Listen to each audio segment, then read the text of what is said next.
Batı'nın gittiği aynı istikamette giden milletin maruz kalacağı şey, Batı'nın maruz kalacağı şeydir. Burada bir noktaya dikkatinizi rica edeceğim, yanlış anlaşılmasın. Biz Garp memleketlerini, Amerikalıyı, İngiliz'i, Fransız'ı, Alman'ı teknik sahada, maddi imkanlar noktasında mes'ud, müreffeh gördüğümüzden her meselesini halletmiş görüyoruz. Halbuki bunlar hiçbir mesele halletmemiştir. İnsan batıda da yine huzursuzdur. Batıda da saadet aramaktadır. Onun için mütehavvil bir keyfiyet iktisap etmiştir. Durmadan dönüp durmaktadır. Ve onun için o hava zaten bizde esmektedir. Devamlı devirme. Devrimin altında da bu vardır. Devamlı devirme. Çünkü gelen hiçbir şey bize huzur getirmeyecektir. Onun için temadiyen karıştıralım. Huzur hangi noktada tezahür eder onu tespit edelim, yakalayalım. Batı'da da bu vardır. %13 nispetinde, binde 13 dahi olsa korkunç bir rakamdır. Genç kadınları intihar eden milletlerin mesut olması düşünülemez. Rabat'ta inikat eden ailenin tanzimi, Tanzimül Usretil Mutatavvira adıyla günlerce devam eden İslam'da aile mevzuyla alakalı konferans, seminerler oldu. Amerika'da %40 nispetinde aile mütemadiyen boşanma davası açtığını söylüyorlar. Batı'nın dejenere olmuş milletleri içinde ele avuca gelecek belki tek millet Amerika'dır. Deniz aşırı bir millet. Batı'nın belki eracifine çok girmemiştir. Bununla beraber durum bu merkezdedir. Demek ki Batı'da da Amerika'da da esasen huzur yoktur. Boşanma davası açan bir kadının evinde huzur olmaz. O evdeki çocuklarda da huzur olmaz. Hususuyla Hristiyanlığın sıkıcı ve bu mevzuda aksi bir istikamet takip edici, hususuyla Katoliklerin bu mevzudaki ısrarları ve bir taraftan da mahkemelerin bu mevzudaki müsamahası, bu iki şey arasında çocukların hissi, duygulu olması asla düşünülemez. O ailede de huzur yoktur. Onun için evvela terminolojide anlaşmamız lazım. Huzur teknik muvaffakiyet midir? Saadet teknolojiye bağlı mıdır? İnsanlık yıldızlara gittiği zaman mesut olacak mıdır? Her tarafta fabrika bacaları yükseldiği zaman insanlık burcu burcu saadeti koklayacak mıdır? Bunda anlaşmamız lazım. İnsanlar solucanlar halinde fabrika dumanlarının altında uyuşuk uyuşuk gezeceklerse yıkılsın o fabrikalar ve bassın o medeniyet. Her gün insanlık tırpanla doğranır gibi doğranacaksa, izzet, haysiyet, namus diye her şey paymal olacaksa yıkılsın o medeniyet. Her şey insanlığın saadetine matuf olmalı. İnsan Allahu Teala Hazretlerinin halifesidir yeryüzünde. Allah'ın matmahı nazarıdır. Allah insana bakıp kainatı kurmaktadır. İnsanlar insana bakarak medeniyeti kuracaklar. İnsanı hedef alacaklar. Allah'a dönerken bile kıble olarak insan olacak karşılarında.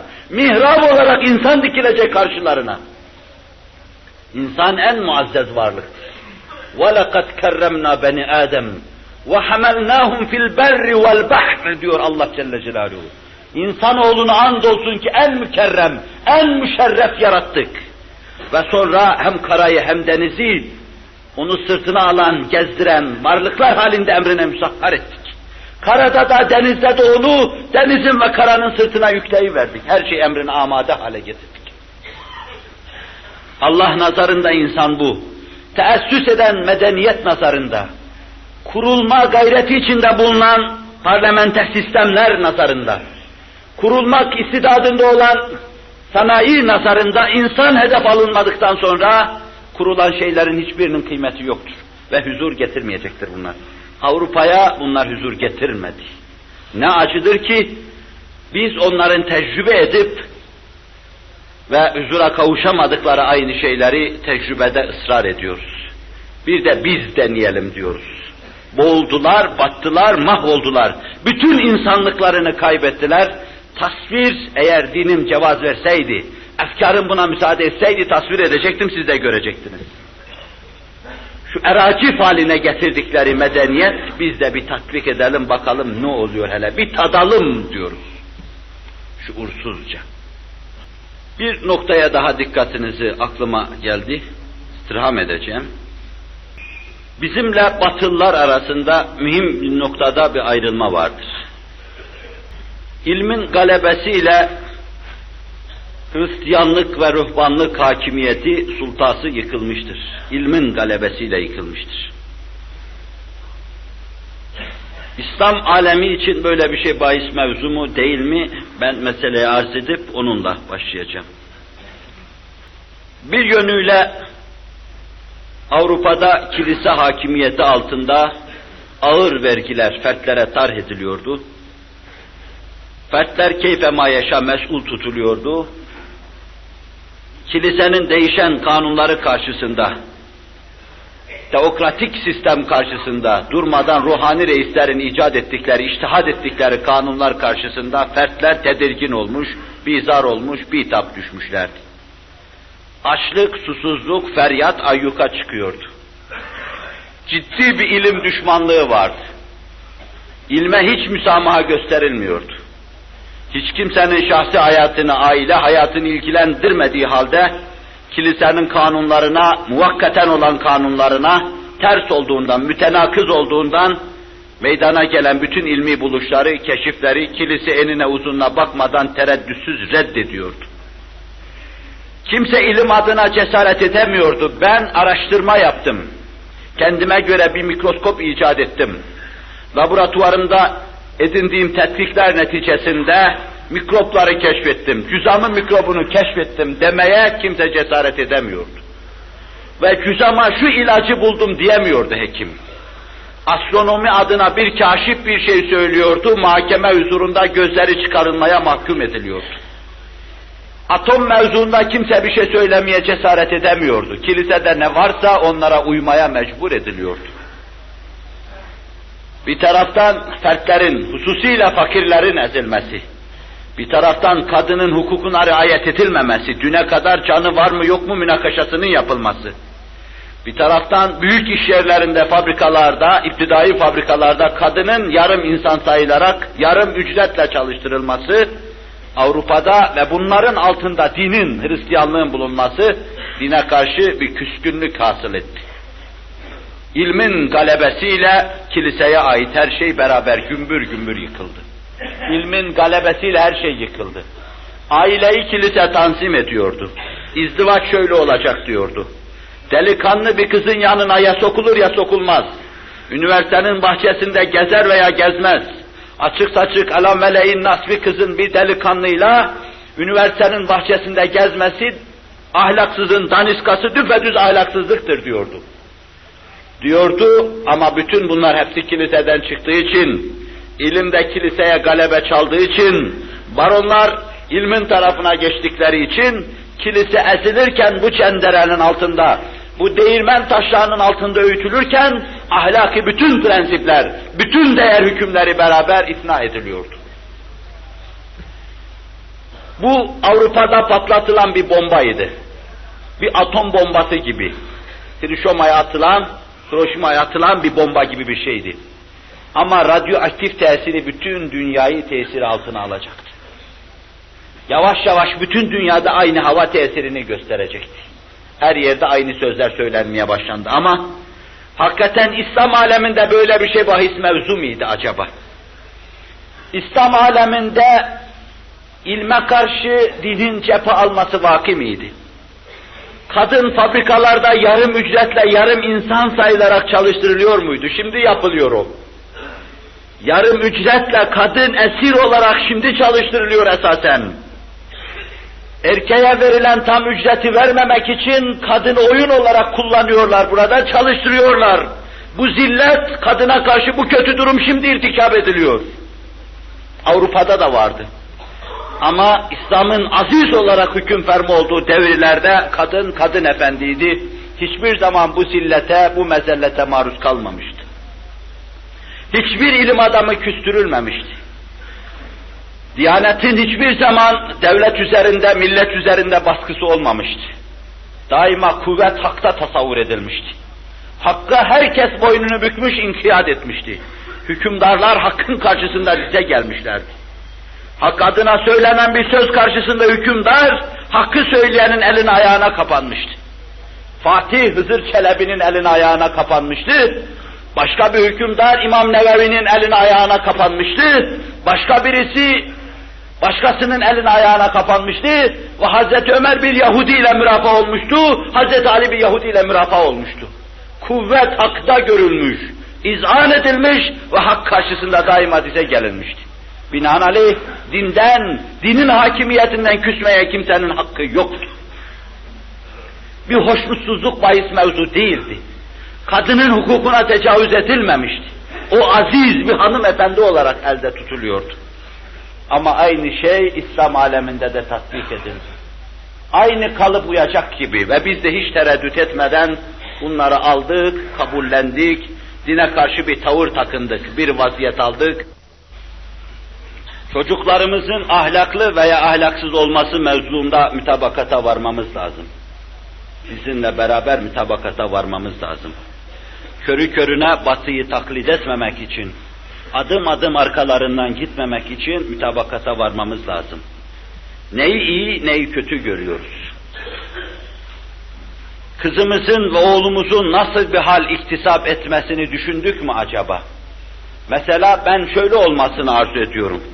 Yapısı şöyle olsun, boyu şöyle olsun, gençliği şöyle olsun, zindeliği şöyle olsun, davranışları şöyle olsun, giymesi şöyle olsun, yemesi şöyle olsun, gezip tozması, sokakta dolaşması da şöyle olsun. Bu mevzuda bir kararımız var mı? Kafamıza yerleştirdiğimiz ve gün be gün tahakkuk ettirmeyi düşündüğümüz, planladığımız, tasarladığımız bir tasavvurumuz var mı? Oğlumuzun iktisap etmesini düşündüğümüz bir hal var mı? Şöyle olsun oğlumuz. Ben oğlumu şöyle görmek istiyorum. Ve sonra bunu tahakkuk ettirmek için bir tasarımız, bir planımız var mı? Bunlarda anlaşmamız lazım. Bunların rahatlıkla oğlumuzun başkasının kızıyla, kızımızın başkasının oğluyla sokakta gezmeleri, bu mevzudaki müsamahamız, bu mevzuda bir sınır tayin ettik mi acaba? Nereye kadar müsaade edeceğiz? Mesela sinemaya gitmelerine müsaade ettik, tiyatroya gitmelerine müsaade edecek miyiz acaba? Tiyatroya gitmelerine müsaade ettik, sessiz, ıssız bağlarda, bahçelerde dolaşmalarına müsaade edecek miyiz acaba? Gece geç vakitlere kadar başkalarının evinde bulunmasına, arkadaşımla ders çalışmaya gitmiştim boş mazeretiyle karşına çıkmana müsaade edecek misin? Hangi saatte evine gelirse gelsin, kapını açacak mısın? Yine kızım diyecek misin?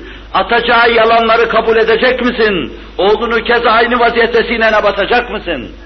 Bu mevzuda verdiğin bir karar var mı? Neyi kabul ediyorsun, neyi atıyorsun? Ahlak olarak, ahlaksızlık olarak neyi alacak, neyi atacağız?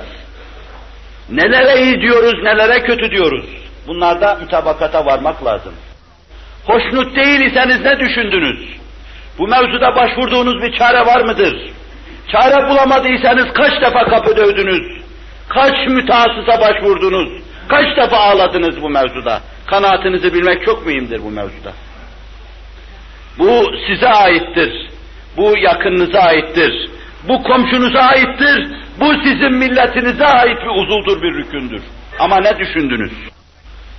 Bu mevzuda bir hesabınız, bir planınız yoksa, hüküm şudur, Resul-i Ekrem Aleyhisselatü Vesselam'ın hadis-i şerifinde ifade buyurduğu gibi, adım adım, şibir şibir, zira zira, bizden evvelkilerin izine ittiba vardır.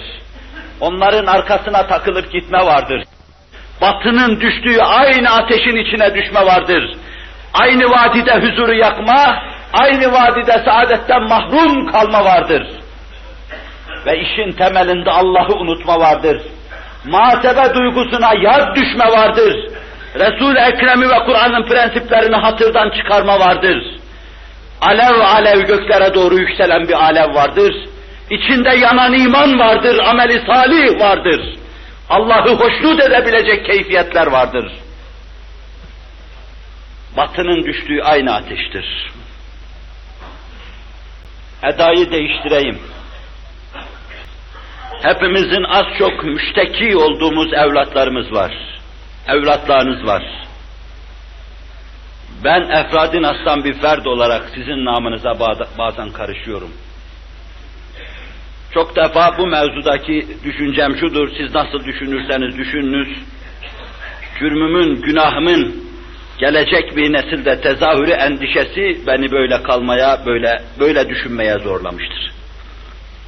İşlediğim masiyet ve irtikapların gelecek nesillerde tezahürü endişesi, önüne geçemeyeceğim korkunç hortlakların evimin içinde bulunması endişesi, belki böyle düşünmeye, böyle olmaya zorlamıştır. Siz nasıl düşünürseniz düşününüz. Hizmetteki inceliği kavrayacak kadar samimiyetim yoktur. Bu mevzuda millete kendimi vakfedecek kadar hasbi değilim. Bunları da bu kadar bilin, başka cürmümü söyleyecek halim yok. Ama bu endişelerim çok defa beni düşündürmüş, böyle karar vermeye zorlamıştır. Efradi nas'tan, ahadi nas'tan bir insan olarak size ve dertlerinize iştirak ederek biz diyorsam bu noktadan diyorum. Yoksa birçok noktalarda ahadi nas'la, efradi nas'la alakam yoktur. Hamd mi ederim, yoksa Allah beni affetsin mi derim, bunu da bilemiyorum. Can buraya geldiği zaman belli olacak. Çocuğunuzun bir kısım zikzakları mevzuunda ne düşündüğünüzü de öğrenmek mühim. Siz ne düşündünüz acaba? Düşündüğünüzü bilmeniz de çok mühim. Sizin düşünmeniz gerekiyor. İçinizi araştırmanız. Hakikaten biz bu mevzuya eğildik mi demeniz gerekiyor. Ne düşündünüz? Siz müsamahalı bir insan mısınız? Yoksa haşin, hırçın bir insan mısınız? Yoksa vurdum duymaz bir insan mısınız? Evinizde olup bitenleri bir ölüm hissizliği içinde, sessizliği içinde, ölü hissizliği, sessizliği içinde mi seyrediyorsunuz? Yoksa her gün evde bir kızıl kıyamet mi koparıyorsunuz? Yoksa bir tebessüm atfedip işin yanından, hadisenin yanından vurup geçiyor musunuz? Bunları da düşünmeniz gerekir sizin. Mütehassıslara başvuracaksınız. Ve ben sizi işin sonunda çare arayan kimseler kabul ederek bu mevzuda Kur'an'ın dediği şeyleri intikal ettirmeye çalışacağım. Çocuğunuzu tasdik ediyor musunuz? Bir kayyim gibi arkasına takılabiliyor musunuz?